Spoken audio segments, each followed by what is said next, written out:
Coalizão Negra por Direitos, que reúne 150 organizações e movimentos negros do país, ingressou nesta semana com uma representação contra a Polícia Militar de São Paulo e o governador João Dória na Comissão Interamericana de Direitos Humanos da Organização dos Estados Americanos, OEA. Os movimentos negros exigem providências no caso da comerciante negra que foi vítima de violência policial em Parelheiros, na zona sul de São Paulo, quando um policial militar pisou no pescoço dessa comerciante, como mostrou o programa Fantástico da Rede Globo de televisão. A coalizão também encaminhou a denúncia à Procuradoria-Geral da Justiça do Estado de São Paulo. E a gente vai falar sobre esse assunto com o Douglas Belchior, ele que é professor formado em História pela PUC de São Paulo, fundador do movimento Uniafro Brasil e membro da coalizão Negra por Direitos. Olá, Belchior, bom dia. Bom dia, Marilu. Bom dia a todas e todos. Ô, Belchior, a gente viu essas imagens, enfim, desta comerciante, né? Uma imagem realmente bastante lamentável. E a gente lembra, obviamente, do caso do George Floyd nos Estados Unidos em maio deste ano. E a gente sabe, de acordo com o próprio documento que vocês estão caminhando para a OEA, que este fato aconteceu 5 dias depois da morte de George Floyd. Você acha que isso acabou legitimando também esse policial agir da mesma forma, hein, Douglas? Olha, da mesma maneira que os protestos que acontecem fora do Brasil, de alguma maneira influenciou o mundo afora, inclusive aqui, manifestações, porque há uma similaridade na violência policial no mundo todo, há um elemento estruturante das relações em todo o planeta que tem um caráter racial, né? E no caso específico do racismo antinegro, isso é muito evidente. As polícias são violentas em todos os países. O Brasil tem um histórico terrível em relação à postura da polícia, sobretudo contra a população negra e as pessoas mais pobres, os trabalhadores. E os policiais se sentem autorizados a usar de violência porque, historicamente, os governantes sempre endossaram, promoveram políticas repressivas. Quando um policial militar age violentamente nas ruas de São Paulo, ele está obedecendo a orientação do governador, ele está obedecendo a orientação do seu comando, ele está obedecendo a orientação do seu treinamento.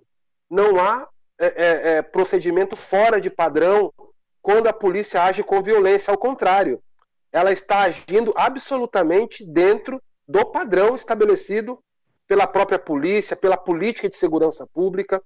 Então, não é por acaso que acontecem casos recorrentes todos os dias. Se a gente tivesse câmeras permanentes em todas as ruas e becos e bairros periféricos de São Paulo, a gente não teria espaço, Marilu, nos jornais para noticiar a violência policial, infelizmente. Exatamente. A população negra parece que é o alvo principal. Essa comerciante também negra, de 51 anos, e vocês abrem o documento, achei muito importante e significativo, com a seguinte frase, né? Quanto mais eu me debatia, mais ele apertava a botina no meu pescoço. Quer dizer, lembra demais o caso também de George Floyd, e felizmente ela não faleceu, porém ela foi realmente muito agredida. Eu queria que você falasse do estado, né, dessa mulher. Como é que ela ficou fisicamente? Veja, ela foi torturada, ela teve uma perna quebrada, ela ficou uma noite presa com a perna quebrada, ela só foi atendida no dia seguinte porque houve pressão da sociedade, porque o caso ganhou notoriedade. É de uma perversidade absurda a maneira como a polícia trata, a maneira como o Estado trata essas pessoas que são alvo dessa violência permanente. No dia seguinte, a polícia foi de novo filmada violentando um trabalhador de aplicativo numa avenida no bairro Nobre de São Paulo. 2 policiais, um deles sufocava o trabalhador do aplicativo, que gritava que não podia respirar. Você deve ter visto isso também. Você vê que coisa, a gente formula o documento de denúncia da violência policial num dia à tarde, No outro dia tem outro caso, fica parecendo que a nossa denúncia está ultrapassada. De, tamanha o fluxo da violência recorrente, permanente, cotidiana da polícia. Exato. Agora, em relação a essa comerciante, ela levou 16 pontos na perna, chegou a esse ponto, né, Douglas? Ela foi duramente agredida. Uma mulher. Uma mulher. Uhum. Assim, é uso desproporcional da força, é abuso de autoridade, são procedimentos fora do parâmetro normatizado. Os policiais cometeram vários crimes naquela inserção, naquela abordagem, assim como é cotidiano. Policiais militares são extremamente violentos na abordagem policial, desde a violência simbólica, quando eles param os carros com arma em punho, né? Dificilmente, e tem pesquisas que mostram isso, Marilu, quando há abordagem, por exemplo, no trânsito, nos automóveis, por as pessoas estarem dentro do carro, a incidência da seletividade racial é um pouco menor, porque às vezes não é possível perceber quem está dentro do carro. Quando se percebe que a pessoa é negra, obviamente, a chance de separar é muito maior. Mas, eventualmente, se para pessoas não negras no trânsito, eventualmente. Ok, então, no ato de parar o veículo, não necessariamente incorre numa seletividade.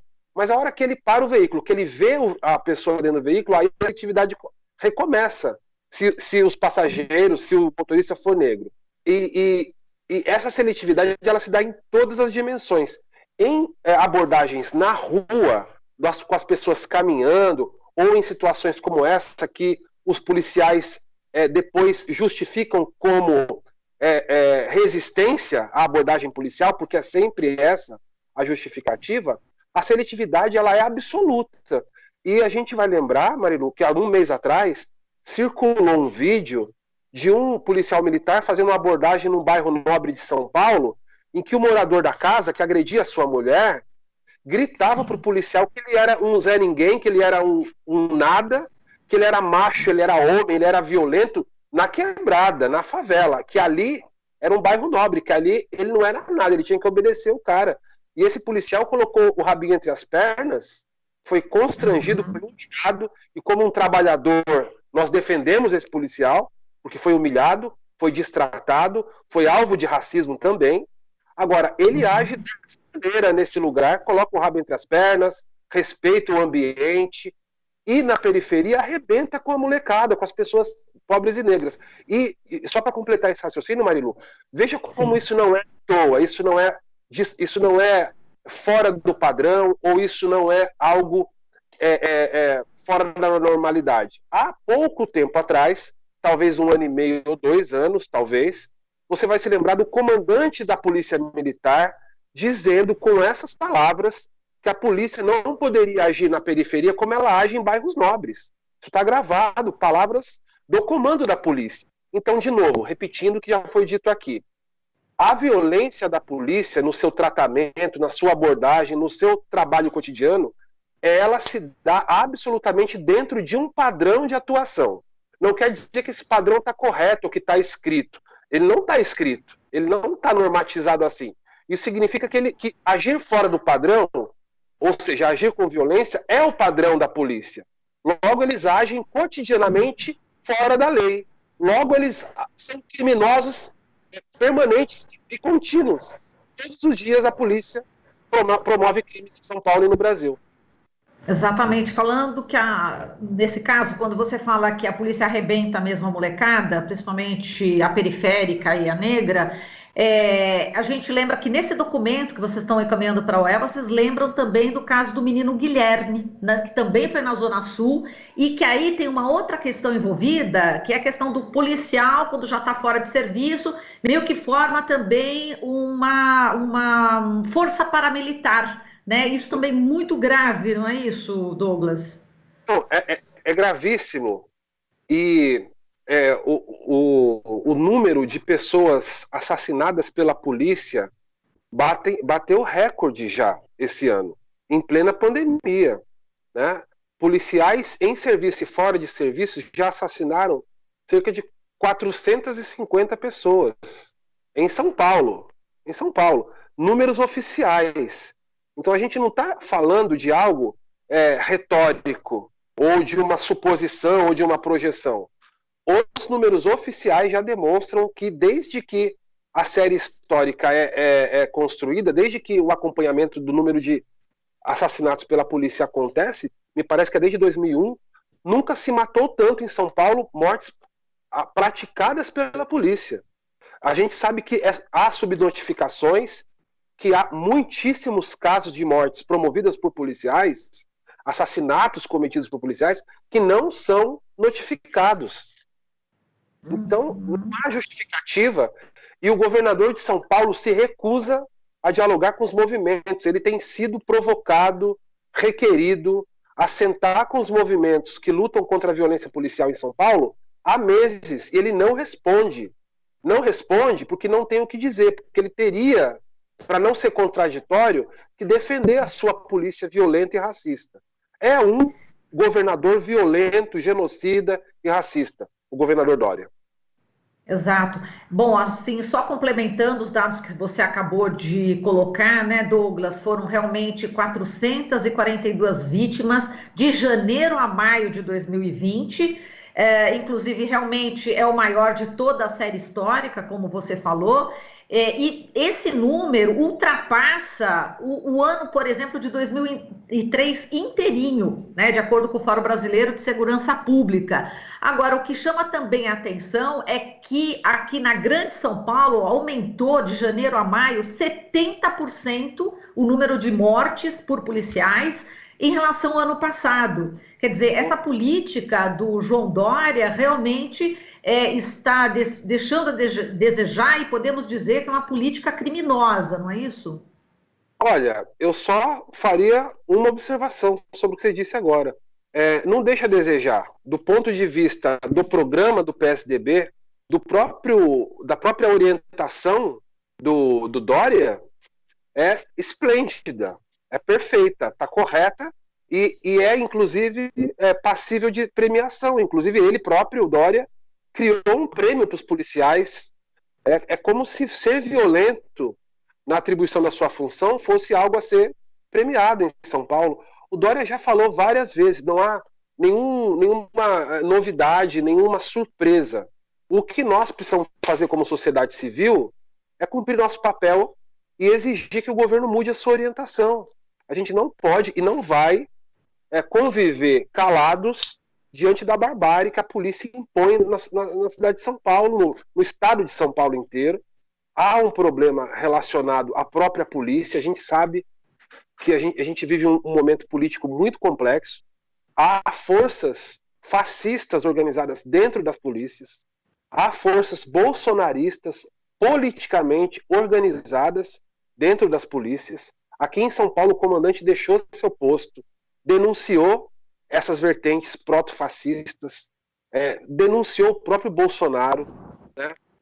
Há indícios de que o Dória tem perdido pulso, perdido dentro da polícia também sua voz de comando, o que não quer dizer que ele discorda da prática habitual cotidiana da polícia. Não se trata disso.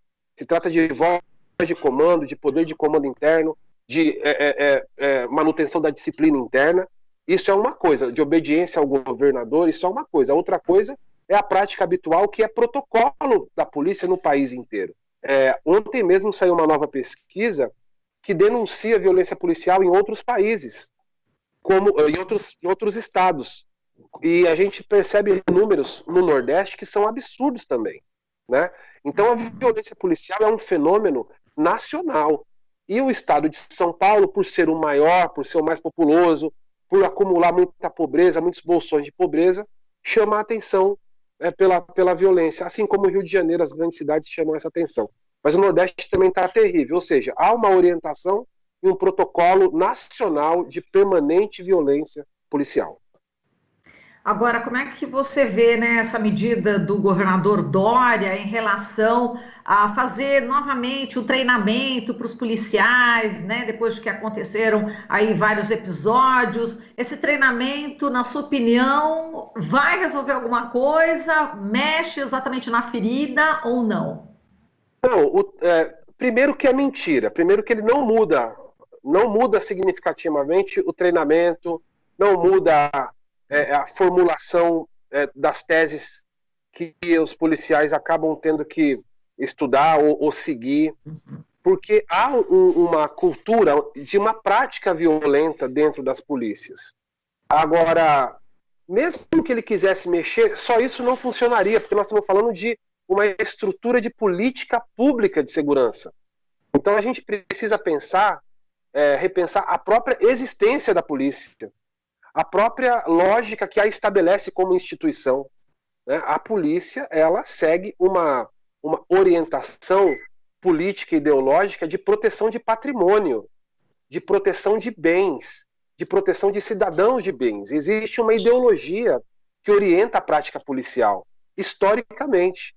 A polícia militar, ela age como quem está em guerra nas ruas. E numa guerra você tem inimigos. No caso brasileiro, os inimigos da ordem, os inimigos da disciplina, os inimigos dos bens, das propriedades, das heranças, dos bairros, os inimigos são aqueles que colocam a propriedade em risco.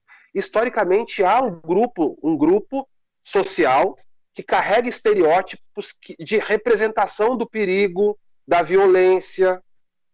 Esse grupo social são os descendentes das pessoas escravizadas. É a população negra. É aquela que carrega no corpo, no fenótipo, no jeito de andar, na cultura, no estilo de música que ouve, no tipo de roupa que usa. Carrega essas marcas. Quase que de maneira natural é visto como um risco. Então não é à toa que a polícia age de uma maneira na periferia e age de outra nos bairros nobres. Isso tem a ver com a própria cultura existencial da polícia.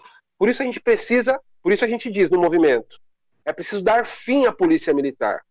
É preciso acabar a polícia militar. E aí, quando a gente fala sobre acabar com a polícia, não significa que não exista no lugar polícia alguma. Significa que essa polícia, da maneira como ela foi concebida historicamente, ela não pode existir, porque ela presta um serviço de barbárie à sociedade, de imposição da violência e da morte para um segmento específico da população. Então a gente precisa discutir a segurança pública como um todo. Tem que ter controle social das polícias. Quem é que policia as polícias? Como é possível que os próprios tribunais militares verifiquem os crimes cometidos por eles mesmos? A polícia não pode investigar a polícia. A polícia tem que ter, assim como todas as instituições do Estado, um controle social rígido. A sociedade precisa ter olhos e poder sobre a atuação do governo, das suas instituições, inclusive da polícia. Os policiais devem ser acompanhados na sua atuação. O policial tem que estar identificado permanentemente. Não pode ter na farda do policial aquele velcrozinho que carrega o nome dele. Não pode ser velcro. Isso tinha que ser estampado na roupa dele. Tem que ter câmeras internas nas viaturas, câmeras externas, tem que ter câmera no próprio fardamento usado pelo policial, para que ele se sinta vigiado o tempo todo. Se ele se sentir que não está sendo vigiado, que não está sendo observado, e que há possível punição para o exagero da sua atribuição, o número de abordagens violentas vai diminuir, porque ele vai ficar com receio de ser punido. Agora, o que há é um estímulo contrário. Ele pode ser premiado se ele for violento, obviamente ele vai ser violento. Então, é preciso mudar a política de segurança pública, e é sobre isso que nós queremos falar com o Dória, e ele se recusa. É um covarde. É um covarde. Agora, do ponto de vista histórico, as mudanças elas são também fruto de ação permanente no tempo, né? Então, é isso. A nossa tarefa ela é histórica e ela necessita de paciência histórica, lamentavelmente, porque a gente não tem uma força social capaz de derrubar um governo de direita ou de não eleger governos conservadores. Então a gente lida com a realidade é essa. A população brasileira é conservadora culturalmente, elege governos conservadores, essa população ela é bombardeada por uma lógica de formação de opinião que busca endossar a violência e defender a ação truculenta, inclusive das polícias. Então, a população é educada a isso, os programas vespertinos da televisão educam para isso, tem programa de manhã, de tarde, de noite, fazendo, inclusive esses programas, Marilu, você sabe disso, esses programas que acompanham o trabalho da polícia como se eles fossem heróis. Tem programa, agora até a TV Cultura vai apresentar um programa policial. Veja que até a TV Cultura, esse programa de acompanhamento da ação policial, né? Então, veja, a gente tem que entender que o problema não está na ausência da denúncia. Agora, a OEA tem se posicionado de maneira recorrente, condenando as práticas da política de segurança pública no Brasil. Então, a gente vai até a OEA se manifesta reprimindo essas políticas. Então, o papel dela como fórum de defesa internacional de direitos humanos, nesse caso específico, ela está cumprindo. Eu não estou aqui defendendo a OEA de maneira generalizada, porque ela também cumpre um papel canalha, muitas vezes, em relação a outros casos pelo mundo afora, pela América Latina afora. Mas no caso específico da violência policial no Brasil, nos últimos anos, a OEA tem se posicionado de maneira a reprimir esse tipo de política. Agora, nós temos governos que não se constrangem diante da denúncia internacional. Isso é outra coisa, são governos que não têm nenhuma vergonha de serem fascistas, violentos. Bolsonaro que o diga. E o Bolsonaro tem suas réplicas nos estados. E o Dória é uma delas. Agora, só para fechar, né, Douglas, a gente tem esse caso que é muito semelhante, né, dessa comerciante que é muito semelhante ao de George Floyd, mas não desencadeia essa comoção no país. Aquilo que você falou, né, é fruto exatamente dessa falta de conscientização das pessoas a partir dos meios de comunicação, né? Enfim, a gente fica revoltado, a gente que está no dia a dia lidando, você lidando com isso, realmente é uma questão cultural, uma questão que a gente precisa mexer demais nesse país, né? Eu costumo dizer, porque nós que somos de movimento negro, você imagina, Marilu, diante dessas grandes manifestações nos Estados Unidos, e não só, né, em outros países, a gente é muito cobrado, né? Fala, pô, lá acontece, aqui não acontece, e tem uma tendência a cobrar o movimento negro ou a reação como se até responsabilizando a gente pela reação que não é parecida. E a gente, então, acaba tendendo ao erro de novo, responsabilizar o oprimido e não o opressor. Exato. Então, eu sempre respondo o seguinte: ok, você quer comparar? Vamos comparar a violência das elites. Vamos comparar como é que é a postura da polícia lá e aqui, né? Enquanto lá, esse tipo de caso é considerado, e de fato é, isolado. E assim, vamos lá, né? Eu não posso considerar que a polícia matar 10 pessoas por mês seja um fato isolado, né? Não é razoável. Que a polícia não podia matar nenhuma pessoa. Todas as vidas são importantes. Se a polícia mata uma pessoa por ano, seria legítimo de grande repulsa, de grande manifestação.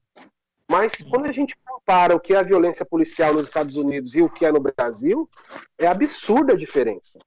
Então, para além de um processo cultural, que você bem disse, e é verdade, esse processo cultural se dá como?